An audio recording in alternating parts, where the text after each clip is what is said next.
Hey Siri, how do you say crazy art supply unboxing in Japanese? In Japanese, crazy art supply unboxing is Crazy art supply unboxing. I'm not trying that. Wait, hold on. Hey Siri, how do you say watercolor in Japanese? In Japanese, watercolor is Suisai enogu. Suisai enogu.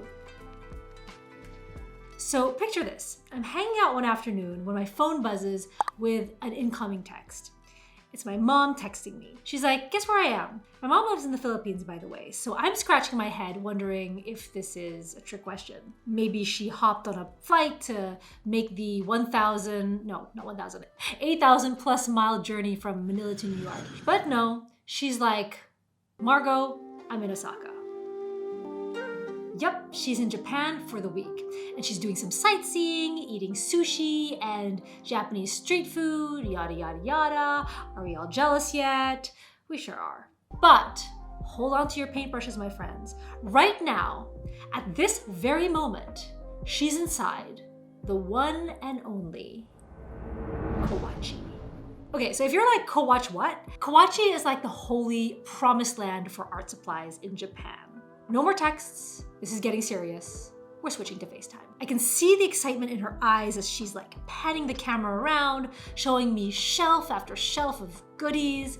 Could it get any better? No.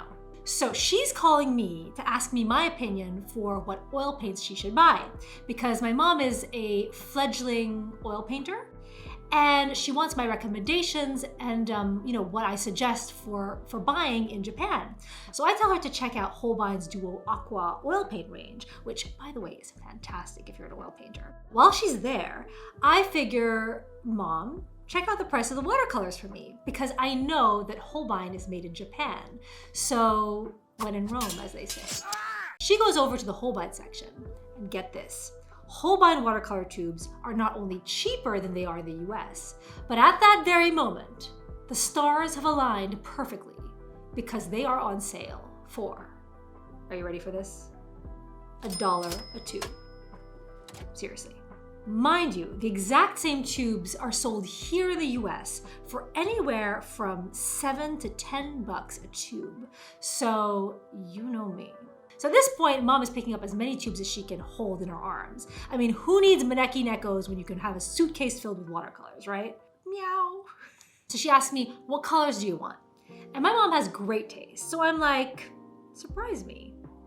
She finishes her trip, goes back home, and proceeds to mail me the spoils, the haul, the loot from her conquest. So that brings us to today, where we embark on the grueling task of unboxing and swatching these amazing beauties together. So like I said, I didn't tell my mom what I wanted or what to buy. So I basically gave her carte blanche to make the full executive decision as to every single color on this palette for me. So let's see how Mom did with her watercolor choices, and let's get into these. So here is how everything was delivered, and I don't know if she got this while she was shopping there or if the store gave it to her, but it's a really cute little grass bag.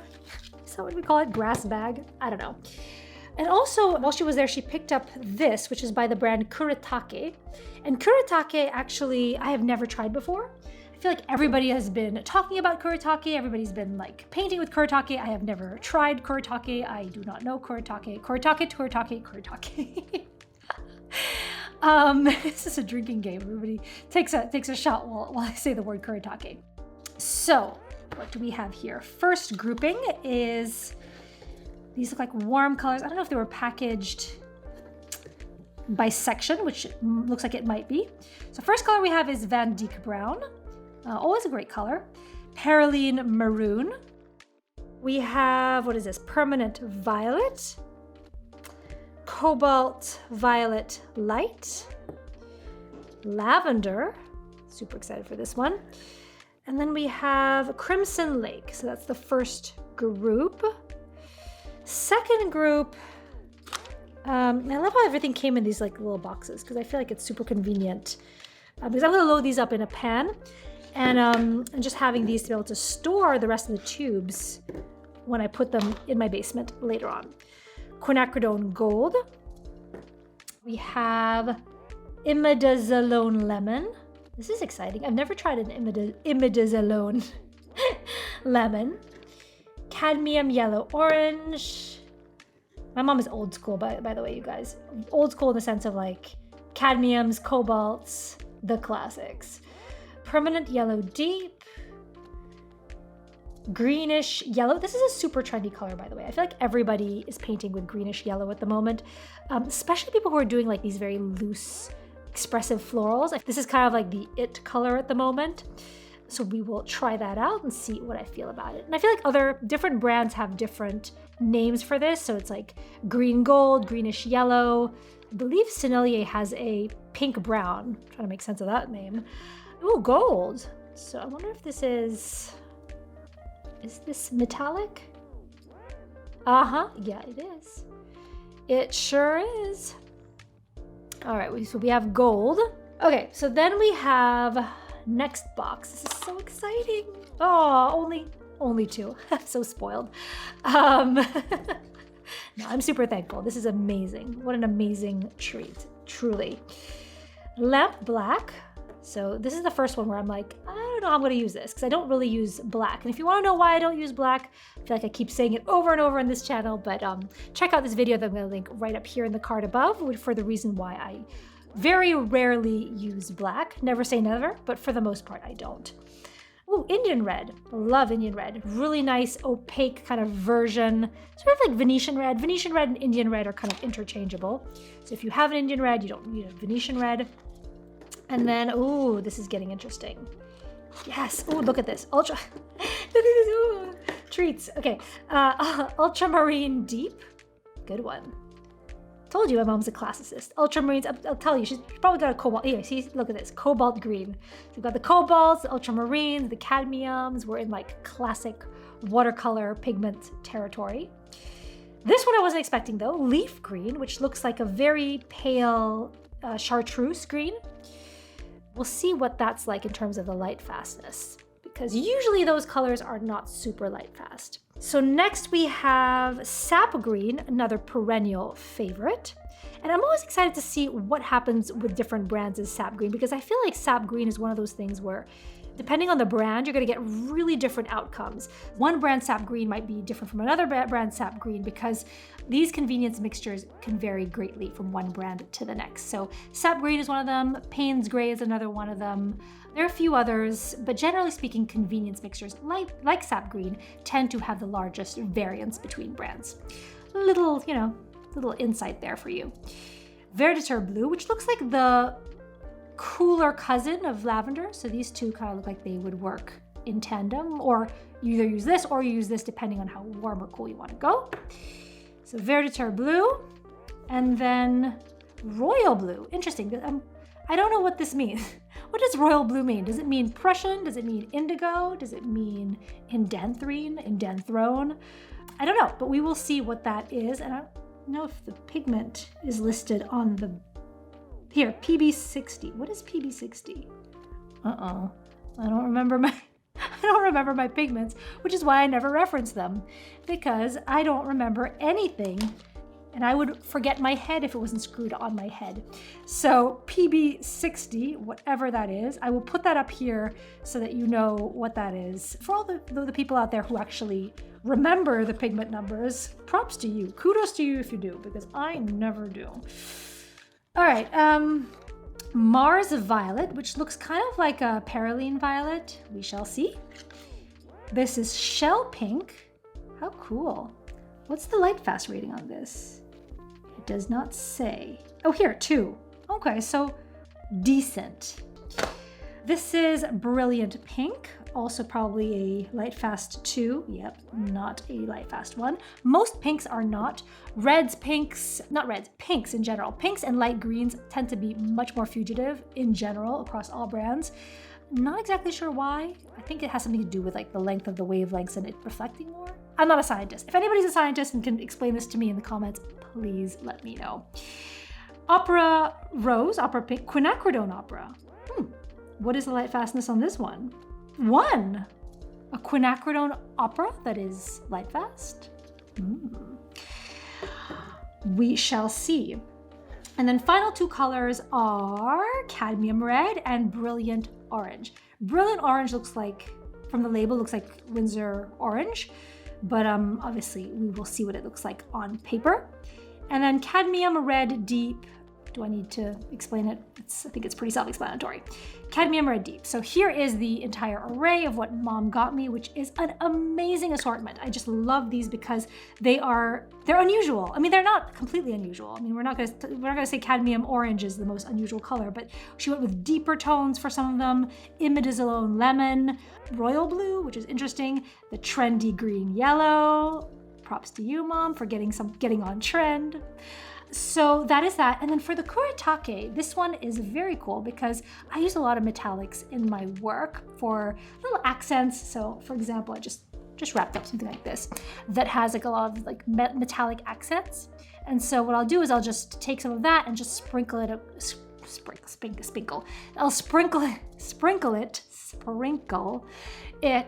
throughout and kind of give my paintings like these little touches of what looks like, you know, gold appliques and gold accents.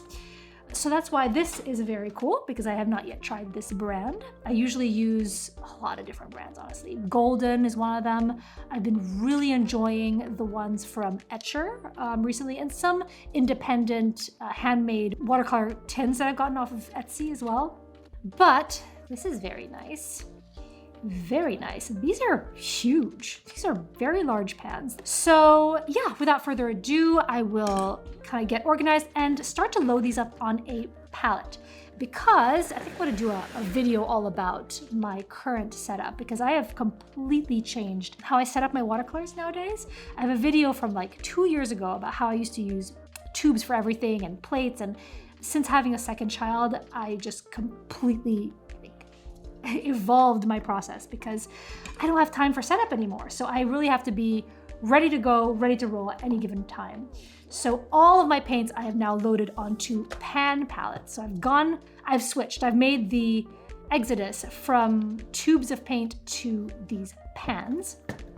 So for every pan, I get the exact same one in a black color like this from Amazon, which I will link below. But one thing that I did want to mention is that one thing that really kind of gets on my nerves about pans like this is I really hate this extra panel, because I like to use ceramic for all my mixing needs. So I like to go from here to here. And this thing, like if I'm painting and hold on a second. Yeah, you see how annoying it is? It's like, I don't like having so much of a footprint on my table. So what I've started doing is literally, let's see if I can do it here, removing this extra panel so that, what I'll do is I'll just stick a pencil through there and slide it out and take this panel out, because I just want to have more surface area on my desk. And if I want to use this, then I can have more flexibility to put it here, I can put it there, I can put, I can hold it. So like, I don't feel like it's just there, kind of annoyingly in the middle of my table. And I don't like having a palette that's ginormous. Sometimes I actually even take this guy out and put it there so I have even less of a footprint on my table. I'm kind of like a minimalist. I don't like a lot of stuff. So I'm gonna load up this pan and I'm going to start swatching after this. I'm gonna try doing something that's a little bit different today in terms of swatching, because I feel like I've been a little bit bored with rectangles and circles and squares as far as swatches are concerned. So today I'm gonna go with something like different. I don't know what that is yet. We'll figure it out as we go. So yeah, let's go.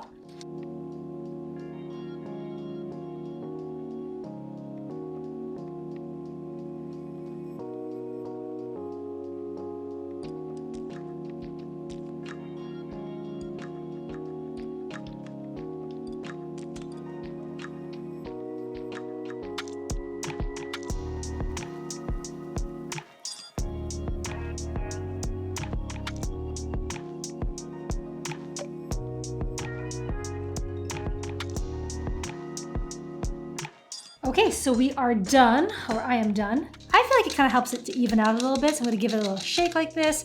And then my little secret for when I am setting pans like this is I will put them all inside of this palette like this, and I will close it and put it in my freezer to set the paints. And that helps it dry faster, and it helps it just set really nice and, I don't know, I feel like it helps, ooh, cobalt. Gotta wash my hands. Yeah, so I feel like it helps it set easier and more smoothly, or just like helps it dry more evenly so we don't have any pockets when I stick this whole thing in the freezer. So what I'll do is I'll close this up and I will lie it obviously flat. We don't want to put it like vertically or we're in for a huge mess. I'll put this in my freezer and then I will leave it like, I don't know, 1 to 2 hours. If it's not ready in 2 hours, sometimes I'll leave it overnight depending on the paint. Graham I can leave overnight. Winsor & Newton I don't even need to do this at all for. So it really just depends on the paints. For these ones though, they look nice and juicy, so I will put them in for maybe 2 hours and come back to them.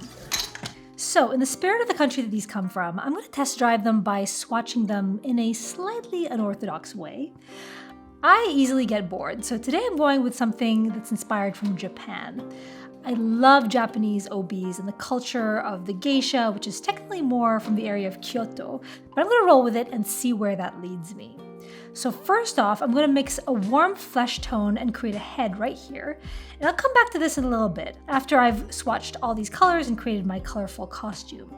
Some of my favorite Japanese artists are those who created really punchy and poppy modern art, like Yayoi Kusama and Takashi Murakami. So I'm going to take a page out of their book and go with something fantastical and more bold.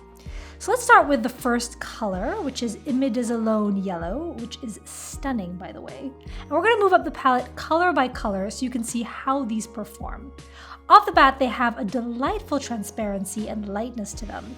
These are not heavy and they're not opaque, and we really get watercolors in the purest sense of the word, with a lovely radiance and transparency that gives the paints that lit from within look, which is textbook watercolor. I'm really curious to see how these will dry and if we'll see some darkening or some fade as they dry.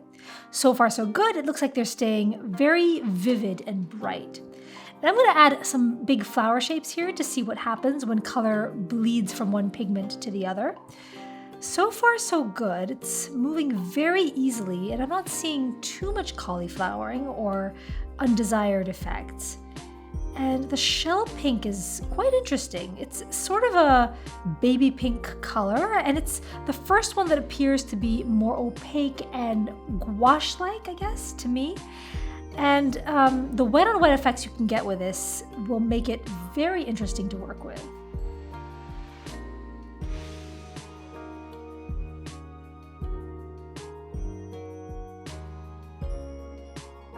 Let's move into some of the blues, and as these colors are drying, I can confirm that they maintain their vibrancy as they dry. And in fact, it's kind of weird because they seem a little watery and weaker when they're wet, and dry to a punchier finish, which is like the opposite of most other watercolor brands, which is bizarre, but great.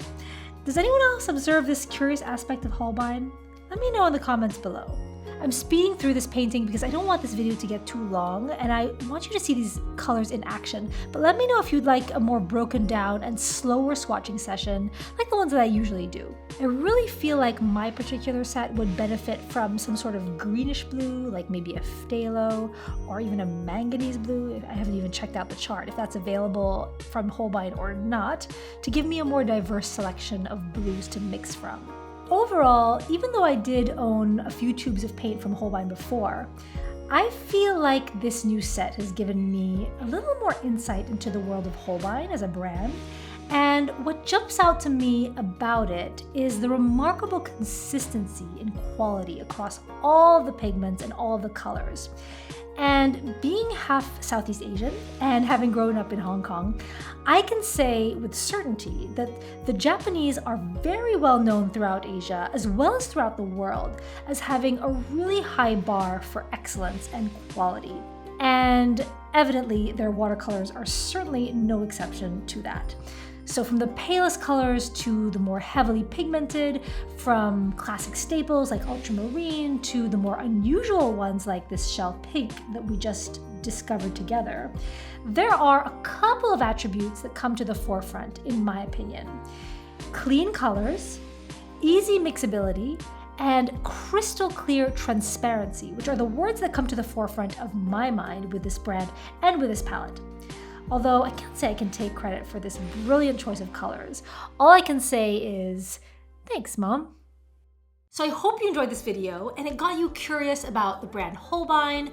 And if you are a Holbein painter or somebody who uses Holbein a lot, I'd love to know what are your favorite colors in the range. Because I know a lot of people come here onto the comments to see what other people are painting with, what recommendations they have, and what colors to add next to their wish list. So as always, thank you so much for watching.